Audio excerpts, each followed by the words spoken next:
Hello students, द्वितीय वर्ष की अगली कक्षा में आपका स्वागत है। आज हम पढ़ेंगे कपास के बारे में,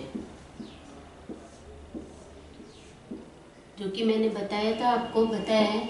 यह एक प्राकृतिक रेशा है, प्राकृतिक रेशे का भाग है जो कि वनस्पति से प्राप्त होता है। आज जानते हैं कपास किससे मिलता है। कपास के पौधों से ये प्राप्त होता है। कपास के पौधों से प्राप्त होता है। कपास जिसका कि सबसे पहला जो क्षेत्र है वह है भारत। उद्गम स्थान इसका हम कह सकते हैं। इसका उद्गम स्थान है भारत, लेकिन उत्पादक की दृष्टि से सबसे पहला स्थान है अमेरिका। प्रथम स्थान पर है अमेरिका। उद्गम स्थान इसका भारत है, लेकिन उत्पादक की दृष्टि से देखा जाए तो अमेरिका इसका पहला स्थान है। अमेरिका किस कारण से है? क्योंकि यहाँ की जो जलवायु है वह उष्णकटिबंधीय होती है। उष्णकटिबंधीय जलवायु होने के कारण, कटिबंधीय जलवायु होने के कारण और यहाँ पर काली मिट्टी पाई जाती है, जो कि कपास के लिए ये जो काली मिट्टी होती है वह बहुत ही उपजाऊ होती है। इसके कारण यहाँ की जो जलवायु और जो काली मिट्टी है, उसी के कारण जो कपास है वह अच्छी मात्रा में और उच्च कोटि की कपास प्राप्त हो सकती है। इसके लिए चार चीजें बहुत जरूरी होती है, जो कि है एक तो जलवायु, दूसरी आती है मिट्टी, जलवायु, मिट्टी और समय, जो कि लगभग 1 वर्ष या 200 दिन लग सकते हैं इसके लिए। ये बहुत ही जरूरी होती है। और वर्षा के नज़र से देखें तो इसके लिए अधिक वर्षा यानी कि अधिक पानी की आवश्यकता होती है।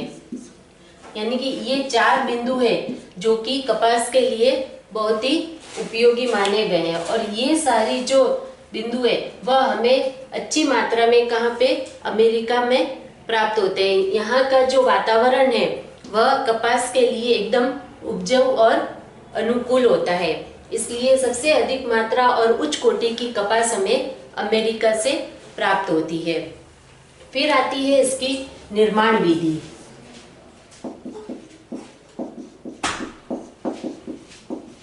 निर्माण विधि, जिसमें सबसे पहला आता है कोय एकत्रित करना।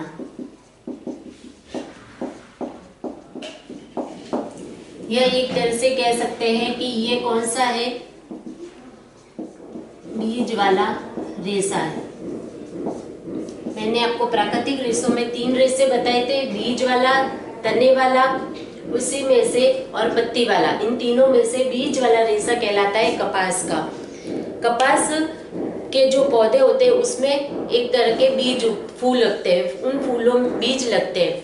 उन बीजों के चारों ओर जब वो बीज फूटने लगते हैं, कुछ समय पश्चात वह बीज फूटने लगते हैं। फूटने के बाद उन बीजों के चारों तरफ कपास का रेशा जो होता है वह चिपका रहता है। उन्हीं बीजों को तोड़कर, उन कोओं को तोड़कर उन्हें एकत्रित किया जाता है, जो कि उसके बाद एकत्रित करते हैं और उनमें से फिर उन रेशों को अलग अलग विधियों के द्वारा निकाला जाता है। कुछ कोय होते हैं जो पकने के बाद पश्चात फूट जाते हैं और फूटने के बाद उनमें से रेशे प्राप्त किए जाते हैं। कुछ कोई ऐसे बीज ऐसे होते हैं जिनको अगर हम ना तोड़े तो वो कुछ समय धूप के कारण वह पीले पड़ने लग जाते हैं और नष्ट हो जाते हैं। तो उनको नष्ट होने से पहले ही उनको तोड़ दिया जाता है और एकत्रित करके उनके बीजों से रेशों को अलग किया जाता है।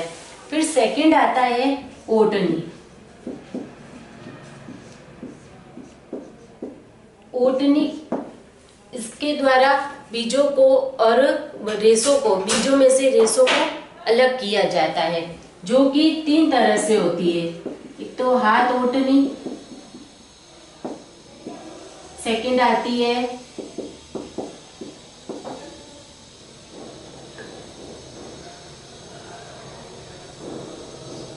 छड़ व हाथ ओटनी,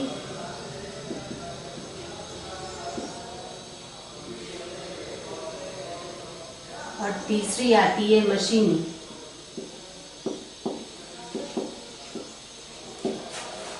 इसमें हाथ ओटनी में 2 छड़ें होती है, जो एक लोहे की होती है और एक लकड़ी की खुरदरी छड़ होती है, जिसके बीच इन दोनों को बारी बारी से इनके बीच में से बीजों को निकाला जाता है। इनके बीच में से बीजों को निकालने पर जो खुरदरी छड़ है और जो दूसरी छड़ है जब आपस में रगड़ती है तो उसके द्वारा बीजों को और रेशों को अलग किया जाता है। फिर आता है छड़ और ओटनी।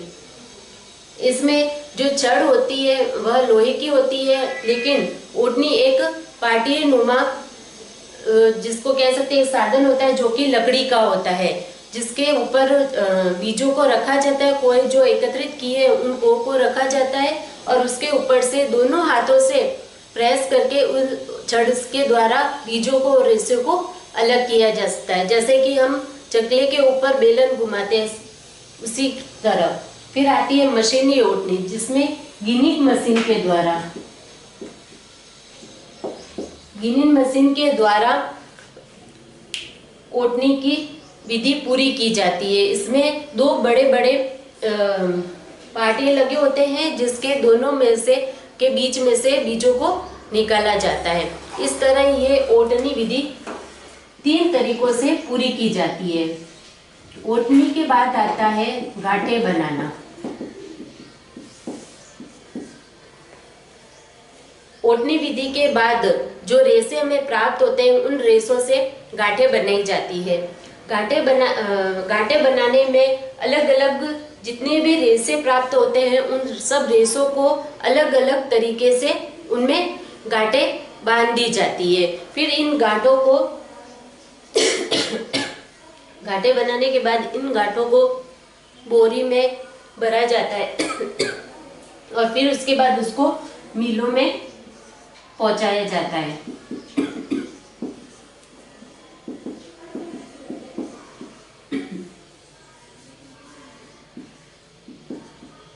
फिर नेक्स्ट आता है गांठे खोलना व मिलाना। गांठे बनाने के बाद उन गांठों को बोरी में डालकर मिलों में भेजा जाता है। मिलों में पहुंचने के बाद उन सभी गांठों को वापस खोला जाता है और उसके बाद उन सब जो गांठे हैं उनको, जितने भी रेशों की जो गांठे बनी होती है, उनको वापस आपस में मिलाया जाता है, जिससे कि छोटे बड़े जो भी अलग अलग तरह के रेशे होते हैं वो सब एक साथ यानी कि एक समांतर हो जाए।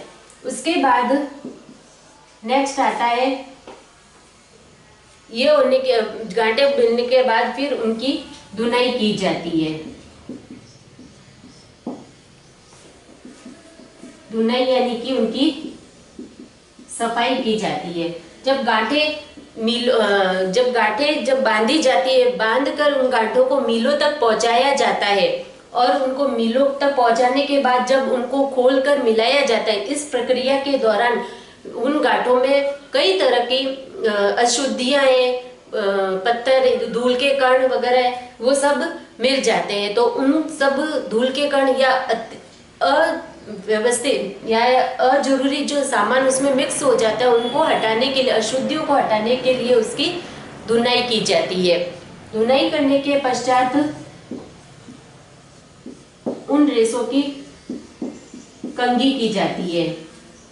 कंघी करने के दौरान उन रेशों को अच्छे से साफ किया जाता है और उनको एक दूसरे के समांतर और चिकनाई युक्त बनाया जाता है। समानांतर बनाकर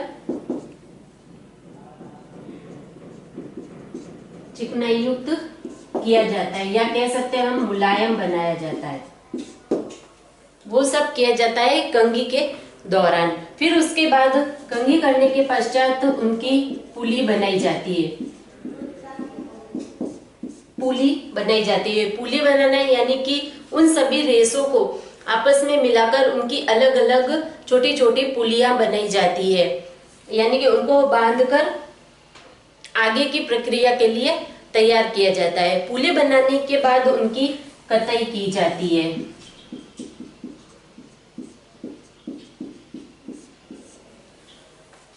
पुली बनाने के बाद उनकी कताई की जाती है, यानी कि उनको एक समानांतर यानी कि काटने के लिए उनको तैयार किया जाता है।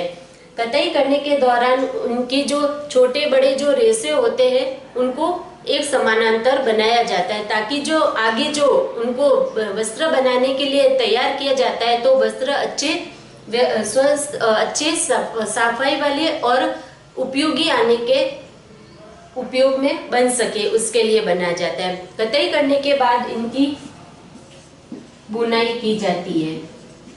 बुनाई यानी कि वस्त्र बनाने के लिए उनको तैयार किया जाता है। बुनाई में दो तरह के धागे लिए जाते हैं, एक तो ताने का प्लस बाने का धागा। ताने और बाने का धागा यूज में किया जाता है, जिसके द्वारा उनकी बुनाई यानी कि वस्त्र का निर्माण किया जाता है। वस्त्र निर्माण की प्रक्रिया के बाद यानी कि बुनाई के बाद उस पर परिसज्जा की जाती है।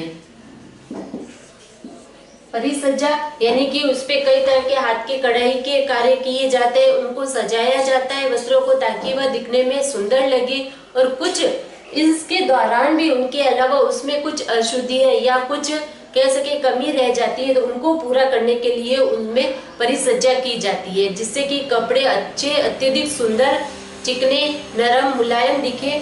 उसके लिए परिसज्जा का कार्य किया जाता है। और उसके बाद आता है रंग चढ़ाना। रंग भी इसमें चढ़ाया जाता है, जिसमें कई बार होता है कि बुनाई के समय बुनाई से पहले भी उन पर रंग चढ़ा दिया जाता है, और कई बार होता है परिसज्जा करने के बाद भी वस्त्रों पर रेशों पर रंग चढ़ाया जाता है। तो इस तरीके से इन सारी विधियों के दौरान इन सब विधियों से गुजरने के बाद जो वस्त्र तैयार होता है वह एकदम ही अच्छा दिखने में बहुत ही सुंदर मुलायम चिकना और अधिक समय तक चलने के कारण मजबूत बनाया जाता है। फिर आगे आता है इनकी कुछ विशेषताएं होती है।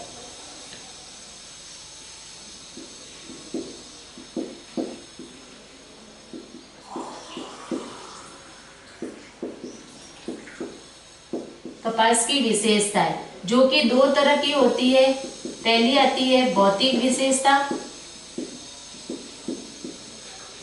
और दूसरी होती है रासायनिक विशेषता।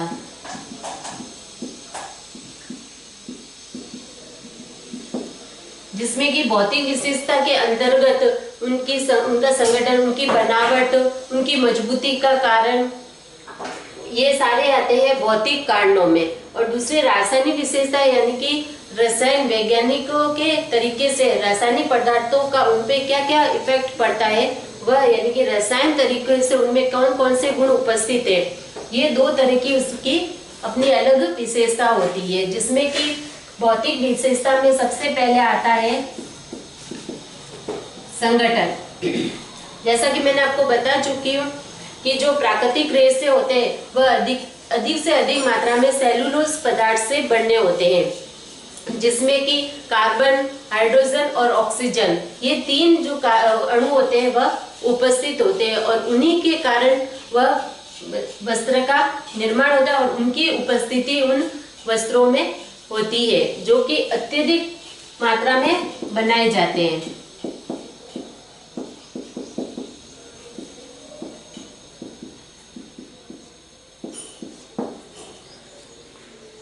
फिर सेकंड संगठन के बाद आता है उसकी लंबाई और व्यास।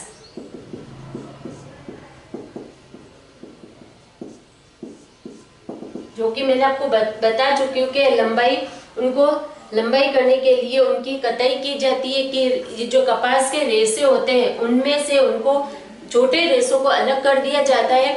लंबे रेशों को अधिकतर उच्च कोटि के वस्त्र बनाने के, या कह सकते हैं मजबूत वस्त्र बनाने के लिए उपयोग में ले सकते हैं। और जो उसमें से छोटे जो रेशे प्राप्त होते हैं हमें, उनका उपयोग अलग से जो वस्त्र न बनाकर दूसरी चीजें वस्तु बनाने के लिए काम में लिए जाते हैं, जैसे कि दरी पट्टी है, कालीन है, उनके बनाने के लिए काम में ले सकते हैं। फिर उसके लंबाई के बाद आता है तीसरा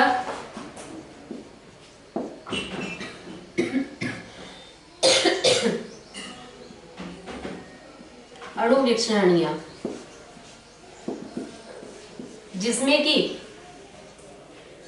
इनको देखने पर जो यांत्रिकी से इनको देखा जाता है तो हमें पता चलता है कि इनका अनुदैर्ध्य और वह अनुप्रस्थ काट जो होता है वह अलग अलग दिखाई देता है।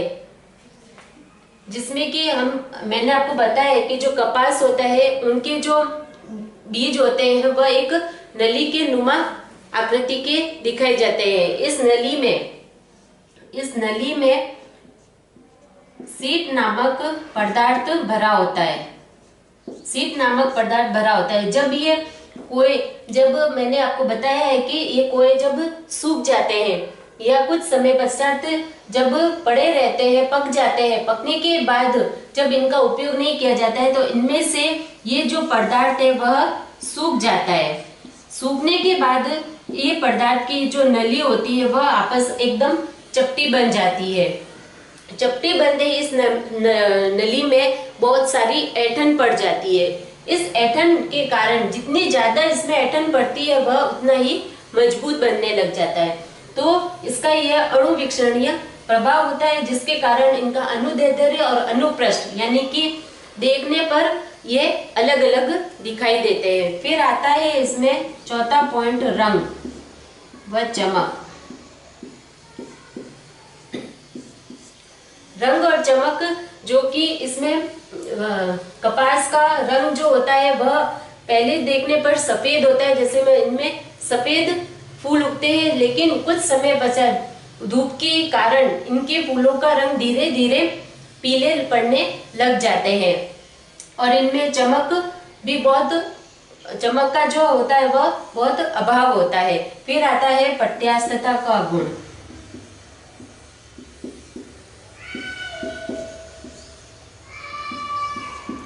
पट्यास्थता, जो कि जिस वस्तु को खींचने पर वह पुनः अपनी स्थिति में या पुनः जो उसकी स्थिति होती है पूर्व स्थिति में आ जाती है, वह कहलाता है पट्यास्थता का गुण। कपास में इन रेशों में पट्यास्थता का गुण का अभाव होता है, यानी कि इन वस्त्रों को, इनसे बने जो वस्त्र होते हैं उनको खींचने पर वह पुनः अपनी स्थिति में नहीं आते हैं। इसी तरीके से अगला आता है मजबूती। मजबूती, जो मैंने आपको बताया है कि इनमें इस पदार्थ के सूखने के कारण ऐंठन पड़ जाती है। इन ऐंठनों में, यानी कि इनके अंदर जितनी ज्यादा ऐंठन होगी उतनी उसमें ऐंठन अधिक होने पर उनमें अधिक मजबूती होती है, यानी कि इनके रेशे अधिक मजबूत होते हैं। ऐंठन अधिक होने पर मजबूती अधिक होगी। अधिक मजबूती के कारण इनसे बने वस्त्र भी अधिक मजबूत बनते हैं। उसके बाद आता है प्रतिस्कंदता का गुण।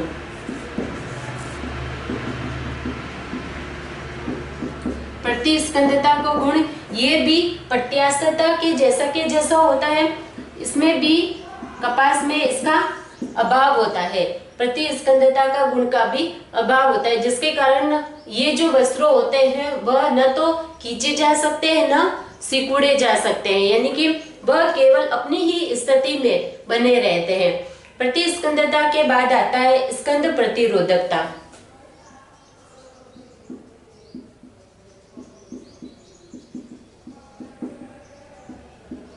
यानी सलवटे पड़ना।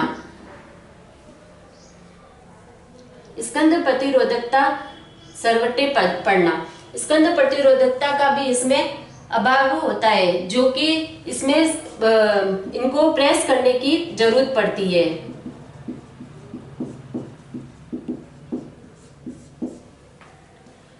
उसके बाद आता है इसमें प्रकाश का प्रभाव, 9th आता है प्रकाश का प्रभाव।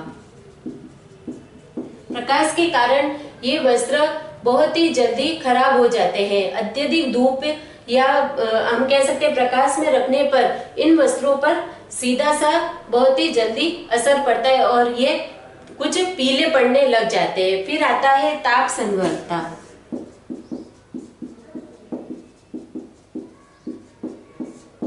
ताप संवर्धकता यानी कि ताप सहन करने की बहुत अधिक इनमें क्षमता होती है।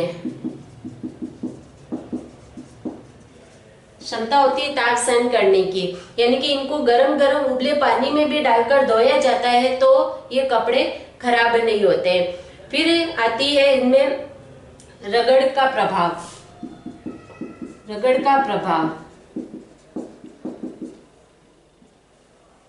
वस्त्रों को रगड़ रगड़ कर धोने पर भी कपास से बने वस्त्र खराब नहीं होते हैं और वह अधिक मजबूती से बने होते हैं। धुलाई कह सकते हैं और इनकी जो सिकुड़न क्षमता होती है ये इन सबका इसमें प्रभाव इन सबका सबसे अधिक आता है। फिर आता है इनका रासायनिक विशेषता। रासायनिक विशेषता में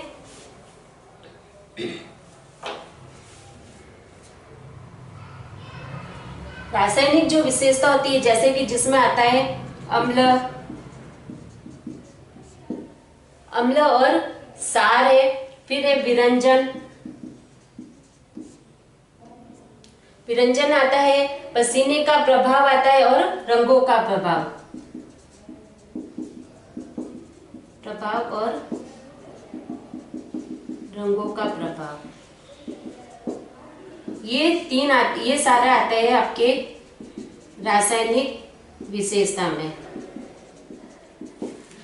अम्लों का इन पर प्रभाव नहीं पड़ता है, इनका कोई प्रभाव नहीं। सार का प्रभाव पड़ता है और विरंजन का तनु जो सार होते हैं यानी कि अत्यधिक मात्रा में अगर सार होगा तो उससे कपड़े गल जाते हैं, लेकिन तनु डाइल्यूट जो सार होते हैं उनका प्रभाव बहुत ही कम मात्रा में पड़ता है। लेकिन ऐसे के ऐसे अम्ल जो होते हैं उनका प्रभाव पड़ता है, लेकिन जो डाइल्यूट अम्ल होते हैं उनका प्रभाव पड़ता है। फिर है विरंजन, यानी कि इन वस्त्रों को अच्छा और सुंदर बनाने के लिए इनको स्टार्च कलफ लगाने की जरूरत पड़ती है। पसीने का प्रभाव, यानी कि जो पसीना है अगर अम्लीय है और क्षारीय, उसका प्रभाव उन पे जरूर पड़ता है, जिससे कि कपड़े गंदे, अधिक बदबू वगैरह आना, यह सब अम्ल और क्षार के प्रभाव के कारण होता है। यानी कि पसीने से जो प्रभाव होता है उसका कपास के वस्त्रों पर सबसे अधिक पड़ता है। फिर आता है रंगों का प्रभाव, यानी कि रंग इनमें जल्दी मात्रा में या कह सकते हैं जल्दी से रंग नहीं चढ़ते। इनके ऊपर रंग चढ़ाने के लिए कुछ अलग विधियों का उपयोग किया जाता है। इस तरीके से आज मैंने आपको कपास के उनकी निर्माण विधि, कपास के बारे में, उनका उद्गम, उसके लिए उपयुक्त जो जलवायु वगैरह होती है वो, उसकी निर्माण विधि और उनकी विशेषता, भौतिक और रासायनिक विशेषताओं के बारे में पूरी जानकारी दी है। ये पूरा था आपका कपास के बारे में कि कपास जब किस तरीके से कहाँ से प्राप्त किया जाता है, उसका कैसे उससे वापस वस्त्र बनाया जाता है और उसकी क्या क्या विशेषताएं होती है। अगला पॉइंट हम अगली क्लास में पढ़ेंगे। आज के लिए इतना ही, धन्यवाद।